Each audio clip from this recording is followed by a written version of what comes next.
Olá pessoal, tudo bem? O Everton Santiago falando e vamos aqui para mais uma aula do .NET, né? Hoje a gente vai fazer o cadastro de tasks, né?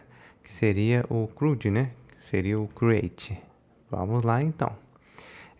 Antes disso, só repassar antes que a gente fez na aula anterior, que foi bastante coisa, né? Se você chegou até aqui e conseguiu, parabéns. Foi uma excelente experiência, acredito eu. E você só tem a crescer agora, tá? A gente fez. Deixa eu abrir aqui o The Beaver. Então, a gente fez o cadastro e o login do usuário, né? A gente aprendeu como é que faz o ID, né? Como cria o ID. A gente aprendeu também como que já faz a criptografia de uma senha, né? Mesmo a senha sendo igual, a criptografia é diferente. E uma coisa que a gente aprendeu, que a gente vai usar muito agora, é os controles, né? A gente aprendeu que para usar o controller aqui no .NET, a gente tem que entrar aqui nesse arquivo aqui, né? Programas, e adicionar essa propriedade, adicionar também todos os serviços, né? Cadê a pasta de serviço aqui, ó? Se tivesse mais serviços, a gente adicionava aqui nesse arquivo, olha lá, adicionava aqui, ó. E também esse daqui também, ó. Então são esses três pontos. Esse daqui, esse e esse daqui. Então aí já funciona o Swagger, a gente já consegue dar start aqui no nosso servidor localmente. Beleza? Passei o resumão, né, da aula anterior, que foi muita coisa. Uma coisa que você vai ver bastante ao consumir todos os controles é isso, é chamar o data context, né? O que é o data context? Vamos abrir aqui o arquivo, ó. É onde que foi criada as tabelas, que faz a relação entre tabelas, né? Então, é onde que está tudo das tabelas está no data context, tá? Então, aqui é muito comum você ver em um controller, que nem quem tiver criar o controle do login, chamar ele, criar esse daqui, criar um construtor, né? Como que eu sei que é um construtor? Que é o mesmo nome aqui, ó, dessa classe. Deixa eu usar ele aqui no busca, já está aqui, né? Para aparecer esse busca, é Command Ctrl F, né? Aí, ó, é ele que faz a conexão, que nem, ó, contexto, lá na entidade, na tabela user, acha o primeiro e-mail que aparecer aqui no e-mail, né? Então, ele vai buscar o e-mail que está na tabela user. Então, é ele que faz todo esse esquema, tá vendo? Contexto, na tabela user, quero que você adiciona, contexto, salva aí na tabela user. Então, é ele que faz todo o que acontece aqui no .NET, né? Que é o End Framework que está por trás também. Beleza, aonde eu quero chegar com isso? É, imagina, você vai fazer o CRUD da task, que é uma tabela só, beleza. Mas vamos supor em um aplicativo médio de grande escala, você vai usar isso daqui. Nossa, bastante mesmo. Vai chamar todas as tabelas e vai ser chamado, sei lá, 20, 30 vezes uma requisição, né? Que você vai ter que fazer o login, busca, quando o usuário faz a aquisição na aplicação, né? Então, com isso, toda vez vai ser chamado ele. E o que acontece com isso? Não tem nenhum problema com isso, lógico, né? Mas tem um jeito mais elegante de se fazer, né? Que é o que o pessoal fala, né? Que na verdade seria o jeito correto, que todos já deveria ter aprendido isso, né? Tanto isso é usado bastante no back e no front também, que é a injeção de dependência e estrutura entre camadas, tá? Eu vou aqui para o Figma mostrar para vocês como que é isso e como que funciona, beleza? A gente está aqui no Figma. Eu tenho uma classe, que é o data context, né? Então, vamos supor, como que tá hoje em dia, né? Tem uma classe, aí tem o arquivo 1, eu chamo a classe, executo, né? Que é o context, né? Aí tem o arquivo 2, chama a classe lá e chamo também.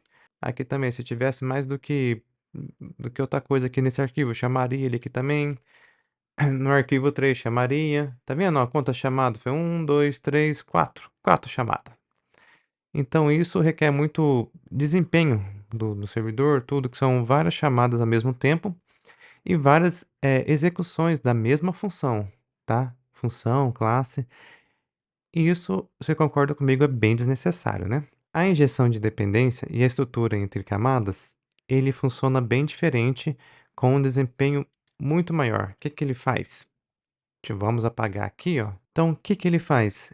Ele apenas executa uma vez a função, a classe, executa normal quando a aplicação é ativa, né? Quando a aplicação é acontecida. E ele distribui o resultado entre os arquivos quantas vezes for necessária. Ou seja, das 3 e 4 vezes que a gente executou a função, a classe, aqui nos arquivos, a gente vai executar uma vez só, pegar o resultado e usar quantas vezes que for necessário entre os arquivos. Em ilustração, iria ficar algo mais ou menos assim, ó. Criei uma seta, então criei uma seta, esse resultado vai vir para cá. Aí depois, se eu quiser usar em outro arquivo, esse resultado vai vir para cá, né? E se eu querer usar em outro arquivo, esse resultado aqui, ele vai vir para cá, tá? Então, o resultado, o retorno, ele é distribuído em outros arquivos, só que ele é chamado apenas uma única vez. Não é chamado mais do que uma vez, não. Senão fica na estrutura antiga, que é a mais simples, né? Com isso, o desempenho, eu já testei aqui, o desempenho é enorme. A resposta que o endpoint faz é muito mais rápido. Então, imagina isso em um aplicativo de grande escala. Nossa, alivia demais a execução do servidor, tanto se fosse, sei lá, da Amazon, da AWS, e também é uma economia muito grande, né? Porque, vamos supor, a Amazon, ela cobra um dos serviços, né? Que é a Lambda, ela cobra pelo tempo de execução. Então, vamos supor que você fez lá milhares de execução e está em pouquíssimos milissegundos, a economia é muito grande. Agora, se fosse do jeito anterior, que é classe e função várias vezes, né? Se chamassem várias vezes, nossa, aí é complicado, viu? Porque o aumento que você vai ter com isso, no final do mês, tudo é grande. E vai ter pagamento em dólar também, né? Então, fica a dica. Então, o front-end também usa essa estrutura. O back-end também usa. Ao meu ver, seria o jeito correto de se fazer todos os projetos, né? Tanto no front-end como no back-end, tá? Então vamos supor que essas setas aqui seria a injeção de dependências, né? Então a gente chamaria a dependências aqui, que seria daqui, e colocaria aqui, beleza? Aí, para executar ainda melhor essa função, a gente coloca a estrutura entre camadas, que nem aqui, na verdade, aqui foi só um jeito ilustratório como que funciona, né? Mas aqui, na verdade, iria ter uma interface aqui no meio, o que está sendo usado aqui, né?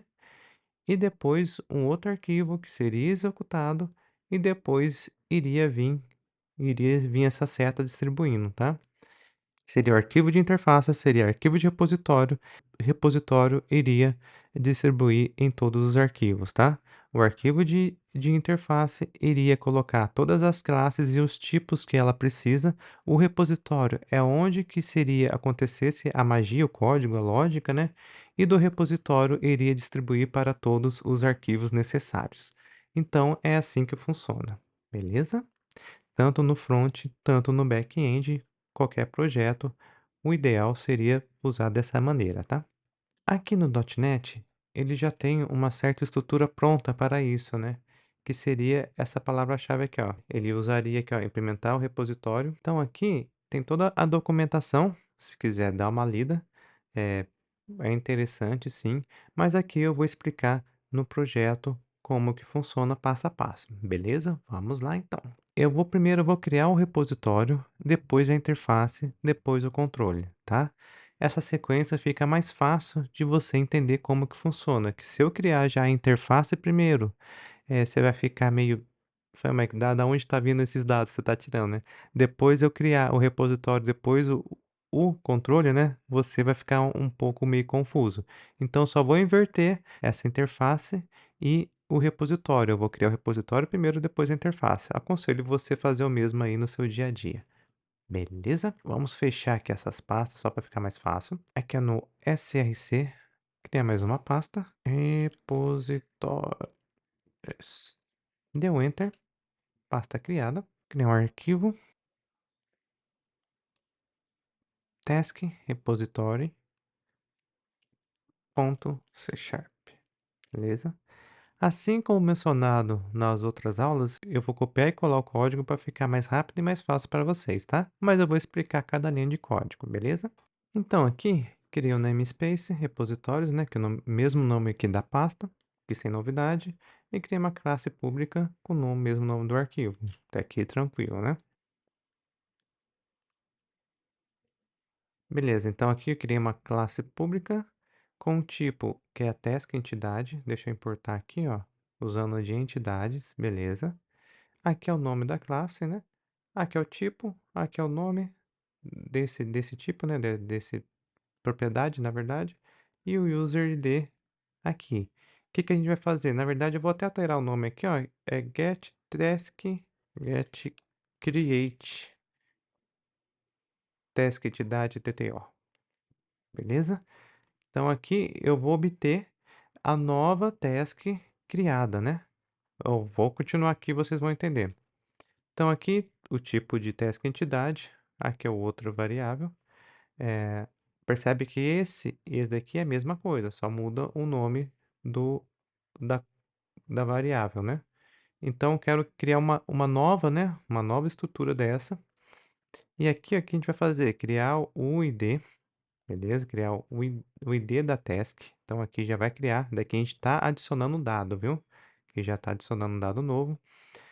O título, a gente vai colocar aqui o título que o usuário colocou lá, né? Título assim, sei lá, criar projeto .NET. Então ele vai colocar aqui, vai criar no título. E aqui na descrição, que está vindo aqui também, ele vai criar lá, criar o projeto de estrutura de dados e com injeção de dependência. Então ele vai colocar aqui. Então então a gente já está adicionando os dados aqui na tabela, né? Mas ainda a gente não está salvando, está só criando os dados e adicionando na estrutura aqui, nessa estrutura aqui, ó, nessa variável do projeto, tá? Adicionando a data de agora, né? Aqui no update a data de agora, que foi criada e modificada agora, né? Nesse exato momento. E aqui também tem o user ID, que daqui a pouco a gente já vai passar como propriedade aqui nessa nova classe, tá? E retorna aqui esse nova classe com essa nova estrutura preenchendo os dados. Beleza? Até aqui sem novidades. Bolinha branca que eu não salvei, salvando aqui. Beleza. Vai ter mais coisas aqui, tá? A gente agora vai criar um outro arquivo e depois voltar nesse. O outro arquivo, a gente vai vir aqui na pasta de repositórios de novo. Então a gente vai vir aqui na pasta de repositórios novamente, criar um novo arquivo chamado global repositório, né? .c sharp. O que que esse global repositório vai fazer? Vai ter coisas, código repetido, que não precisa, quer dizer, que você não deve em projeto nenhum, até no front-end, no back-end, repetir código. Então, esse global, tudo que é repetido vai ser colocado aí para usar, para escrever uma vez só, né? E usar tudo dele, né? Então, vou dar um enter aqui nesse arquivo. Então, copiei e colei o código aqui. A gente criou uma namespace, que é o nome da pasta do projeto, né? E criou uma classe pública que é mesmo o nome do arquivo. Mas tem um detalhe aqui. Repare que aqui a tipagem dessa classe tá como T. Esse T, ele quer dizer que é qualquer coisa, né? É como se fosse um N do TypeScript. Então, ele vai aceitar qualquer coisa que a gente já vai declarar aqui. É por isso que ele chama global, né? Que ele vai aceitar qualquer outras entidades. Esse T, na verdade, vai ser qualquer uma outra entidade que vai ser encaixada aqui, tá? Então, uma entidade task. Então, aqui é como se eu tivesse escrito assim, task entidade, né? Como se essa classe fosse global da task entidade. Porém, essa mesma classe pode ser usada em user, pode ser usado em outras tasks que vai por vir aqui no projeto. Beleza? Então, é por isso que ele chama global, que ele qualquer entidade aqui vai encaixar nele, tá? Como o tipo dele. Próxima coisa que a gente vai adicionar, agora aqui você já conhece, né? Que é o data content. Deixa eu adicionar ele aqui, ó. Tô usando o data content. Então aqui já dá para reparar como que é usado ele, né? Então se ele é um global repositório, com certeza ele vai usar o contexto, que nem que eu falei para você. Não vai precisar mais usar o contexto em vários arquivos. Então aqui a gente vai usar em um arquivo só, que é esse arquivo só, né? E desse arquivo vai chamar para outros, né? Então, isso daqui é extrema importância saber como que funciona aqui essa estrutura, beleza? Vai criar um construtor, se tivesse mais linha, a gente selecionava, mas já que tem uma linha só, a gente dá um clique nela. Aqui nessa lâmpada amarela, clicar gerar construtor. Aí ele já cria o construtor. Como que eu sei que é o construtor? Que é o mesmo nome aqui da classe mãe, né? Uma coisa que a gente vai usar direto, que é o pegar o usuário, né? Get user ID. Então vamos lá então. Criada a classe, vai se retornar uma string, né? Que é o tipo da classe. Aqui, separar o mouse em cima, correção rápida, usar como security aqui, beleza? O tipo dessa variável é aqui. Então vamos lá. UserD recebe esse tipo aqui, ó. O que é isso daqui? Tá vendo? Isso, ó, você percebe que ele vai procurar o name identificador. A gente já fez isso na aula anterior. Vamos lá para a gente ligar os pontos, né? Então a gente vai vir aqui, ó, com configurações, autenticação de configurações. Deixa eu fechar aqui, ó. Selecionando aqui, ó, o name identificador. Copiou. Vim aqui na busca. Jogou aqui. Ó, tem o arquivo alt-controller. Já vim aqui, ó. Então tá aqui, ó. Foi quando a gente declarou, olha lá, ó, user by id. Então ele tá pegando daqui, ó. E depois a gente vai passar lá na propriedade dele, tá? Se não ficou ainda muito claro, aguarde aí que na hora que a gente fechar o controller certinho do create e o restante você vai entender melhor, tá? Voltamos lá no nosso código. Então, se aqui se não tiver o userd, o que quer dizer? Aqui a gente consegue só pelo token, né? Esse name identificador. Então, se o usuário não tiver feito o login, que aqui vai ser falso, né? Olha lá. Aqui for vazio ou nulo, vai retornar um erro já, acesso negado, e o usuário não vai conseguir usar o endpoint, tá? Porém, se tiver tudo ok, vai retornar used, que vai retornar aqui, ó. Vai retornar esse ID aqui certinho pra gente, que esse ID, né, como a gente fez lá no task repositório, vai ser esse daqui, que vai complementar a tabela, o último dado que falta. Tá entendendo como é que funciona as conexões? Então, beleza. Vamos continuar aqui preenchendo o arquivo global. A próxima classe que a gente vai usar bastante globalmente, né, seria adicionar os dados novos na tabela, né? Criar uma classe tipo task, né, globalmente. É um async, add async, que é mesmo o nome que o contexto usa aqui embaixo, né? Que seria qualquer entidade globalmente. Esse T seria aqui, então aqui seria todo, onde está escrito T vai ser uma tabela, né? Uma entidade.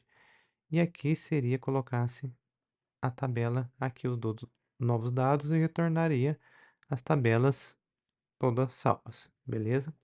Aqui a gente precisa fazer uma configuração lá, ó, falando que o T, ele não sabe o que ele é, né? Ainda, né? A gente precisa falar o que ele pode ser, né? Também, né? Então, para resolver isso, a gente vai ter que criar uma interface que a gente não criou nenhuma ainda. Então, vamos lá então. Bolinha branca aqui para salvar, que a gente não salvou ainda. Então, vamos lá, não tem pasta de interfaces aqui criada. A gente vai no src, cria uma interface, deu Enter, beleza. Cria um novo arquivo, daqui é um I maiúsculo, global e de interface, tá? Global repository, .c#. Criou, beleza. Então aqui criou o namespace, interface, né, que é o mesmo nome da pasta. Public interface, tá? Não é public class mais, é public interface. Global repositório com T. que é o mesmo nome aqui do arquivo, I global repositório, tá? Então aqui seria uma interface pública que eu posso exportar, né? Que eu posso importar em outros arquivos, né? Aí voltamos lá no repositório aqui, ó, do global. Aí aqui, ó, você repara que não tem nenhum T, então a gente não vai declarar ele lá, mas aqui já tem, ó. Então, qual que é o tipo aqui dessa classe? Task globalmente com essa propriedade aqui, globalmente entidade. Então a gente só vai copiar aqui, ó, copiamos, vamos lá na interface, colamos e adicionamos um ponto e vírgula aqui, bolinha branca que nós salvamos, beleza. Para declarar essa interface lá no repositório, a gente vai lá no repositório, a gente vai colocar a injeção de dependências aqui com 2 pontos e colocar lá i global repositórios, né, que é o T, onde o T, que seria globalmente, seria uma classe, né, que seria, ele recebe outra injeção de dependências, que seria a independência de classes. Então, com o mouse aqui em cima, ó, a gente vai importar aquela global de interface que a gente fez aqui, ó, importamos aqui da interfaces, beleza? Aí se a gente desceu aqui, ó, então o erro sumiu aqui, porque agora ele sabe da onde que está vindo todos esses dados aqui, ó, principalmente desse T que ele precisa para poder identificar a sua tipagem. Então, bolinha branca, colocar um save aqui, beleza. Tá, continuando, ó, a gente já tem aqui no Tasks, já tem entidade criada com os novos dados, tá? Aqui no global, já tenho o ID do usuário que a gente vai puxar, beleza? E já tem como adicionar os novos dados aqui na tabela, ó, já está quase completo, só falta salvar os dados na tabela. Falta também, ó, esse carinha aqui, ó, do .NET, né? Então a gente vai adicionar ele e vai adicionar também salvar dados na tabela. Ah, uma coisa muito importante, esqueci de criar aqui, ó, que tá vendo, ó, o global repositório tem a interface dele, mas o task repositório não tem. Então vamos criar então. Clicando aqui na pasta interface, cria um novo arquivo, que é o mesmo nome aqui, ó, só que com I maiúsculo na frente, I de interface, ponto C#, CS. Deu um Enter. Criamos aqui o namespace, com o mesmo nome da pasta, né? Aqui em public, criou uma public interface também com o mesmo nome do arquivo, beleza. Aí voltamos lá na task repositório, a gente pega aqui, ó, essa linha inteira, assim como a gente já fez, só não pega, se é uma pública, né? Pega o nome, a gente pega o tipo da classe, o nome da classe inteira e as propriedades, copiou. Vamos lá no iTask, colou, parou o mouse aqui em cima para importar, usando em entidades. Beleza, feito isso, aqui está em vermelhinho. Deixa eu fechar aqui essa pasta, porque a gente esqueceu do ponto e vírgula aqui. Ponto e vírgula. Beleza, pontinho branco que não salvou, salvamos. Aí aqui nesse momento, a gente não precisa fazer isso, mas já vamos fazer já para você aprender na prática, né? Você só vai aprender as coisas praticando. Então vamos lá, vamos colocar a injeção de dependência aqui, que mais para frente a gente vai precisar. Então, 2 pontos, né? Qual a injeção de dependência que a gente vai colocar? Qual que é globalmente que a gente criou? O iGlobal repositório. iGlobal repositório, abra de página e a gente coloca aqui, ó, que é task entidade. Por que task entidade? Porque a gente está na interface da task, né? Então tá tudo aqui globalmente. Salvou. Tudo que está aqui no global, que seria aqui, ó, add sing, a gente vai poder usar aqui na task. Com certeza a gente vai usar isso daqui, tá? A gente vai adicionar os dados novos da tabela. Então, com certeza, a gente vai adicionar. Então, aqui, ó, só para ficar mais claro ainda para você, se você ainda não entendeu, a global repositório, aqui tem um T, ó, tá vendo? Tem um Tzinho, que é qualquer entidade. Então, aqui então seria a entidade task entidade. Então, se eu entrar aqui, ó, então tudo que está um T vai ser substituído pela a task entidade. Então, aqui seria adicionar dentro da task entidade, entendeu? Então, aqui vai poder usar com várias entidades ao mesmo tempo, beleza? Então vamos lá agora criar o repositório. Então agora a gente vai criar esse repositório aqui. Criei na pasta de interface. Toma cuidado, viu, gente? É aqui na pasta de repositórios. Cliquei aqui em repositórios, novo arquivo, Unity-Off-Work. Ponto. Então namespace, com o mesmo nome da pasta, uma classe pública com o nome, mesmo nome do arquivo, beleza, está aqui sem novidades. Aqui criou uma variável privada da tipagem da interface do task repositório, então aqui seria o task repositório, né, porque é a mesma tipagem, né, obviamente. O nome aqui dessa variável, né, e aqui o que você já conhece, que é o data content, que tem todas as informações da tabelas, né. Então, como que já tem mais do que uma variável aqui, seleciono as duas, lâmpada laranja, desce, vai descendo, ó, até está escrito aqui, ó, gerar construtor, a gente vai criar o construtor, beleza? Não importei eles aqui ainda, ó, mouse parado em cima, conexão rápida de interfaces, porque tem um wiki na frente de interfaces, parei o mouse aqui em cima, conexão rápida, usando data context, beleza? Vamos salvar aqui só para ajeitar essa coluna. Salvamos. Tinha a bolinha branca aqui, agora sumiu. Eu já vou adicionar aqui, ó, uma coisa que vai usar em todos os CRUD, né? Que salvar as mudanças na tabela, né? Então, a gente não salvou isso daqui no global porque ele não tem um T. Cadê? Aqui é esse T, ó. Não tem o T. Tá vendo que todos aqui, ó, eu tô usando o T.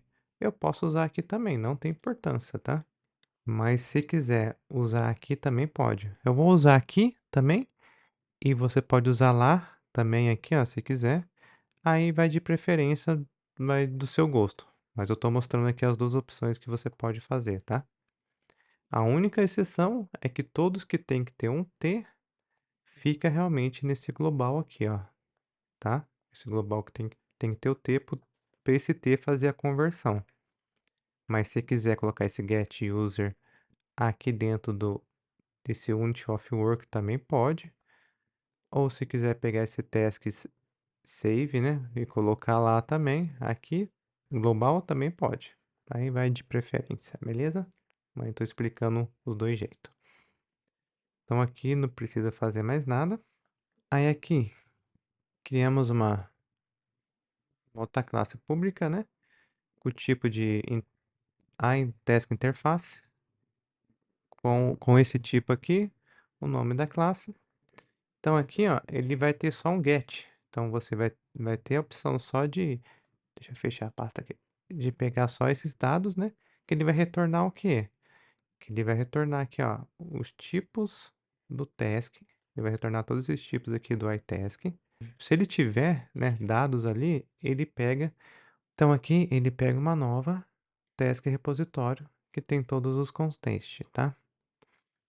Então para sair lá, ele não tem nenhum construtor, tudo. Então para sair daqui, a gente precisa declarar aqui em cima a injeção de dependência. Porque a gente não fez ainda a interface do Unity of Work. Então, vamos lá então, pasta interface, criar um novo projeto, I, né, de I maiúsculo, Unity of Work, ponto .cs. Então aqui namespace, nome da pasta, uma pública, interface, com o mesmo nome do arquivo. A gente vai lá no repositório, mesmo esquema. Ó, a gente vai copiar aqui, tipo e o nome da classe. Colamos. Já que lá é um get só, né, que você vai pegar, então abre chaves, coloca um get e depois coloca um get e ponto e vírgula aqui depois do get, beleza? Aí a gente tem mais outra classe aqui embaixo, que seria essa, o tipo e o nome da classe, aqui embaixo. ponto e vírgula, salvamos o arquivo, beleza. Copiamos aqui o nome da interface, vamos lá em cima, 2 pontos, iUnity of Work. Ele realmente ele fala ó, que não foi criado um construtor que aceita um argumento, né? Então, na task repositório. Então, vamos ver o que a gente esqueceu lá. Command ou Ctrl, né? Clique para a gente ir lá na classe. Então, aqui realmente não declarei nenhum um construtor. Dou um Enter aqui, ó. Então, a gente cria. É um construtor vazio mesmo, tá? Então, só ficar com o mouse aqui em cima. E para usar esse base aqui, precisa fazer injeção de dependência. Qual que é? Já está ficando fera nisso. 2 pontos. A gente coloca aqui global repositório, que é esse daqui, né? Que a gente criou, global repositório. Que tem aquele T, né? Que é a task entidade. E a tipagem, deixa eu colocar aqui o mouse em cima. Interfaces iTask repositório, tá? Aí a base aqui já não está mais reclamando. Pontinho branco que a gente não salvou, salvamos. Voltamos lá na Unity of Work. Aí, ó, agora aqui já não está mais reclamando que foi criado um construtor. Beleza? Pontinho branco para a gente salvar. Salvamos. Detalhe muito importante, se você tiver mais do que entidade, que nem aqui, a gente só vai trabalhar com user, né? Tabela user, tabela task. Mas se tiver outras entidades em outro projeto seu, é só fazer o mesmo processo que a gente está fazendo aqui na tabela task, porém você adiciona mais a outra tabela, tá?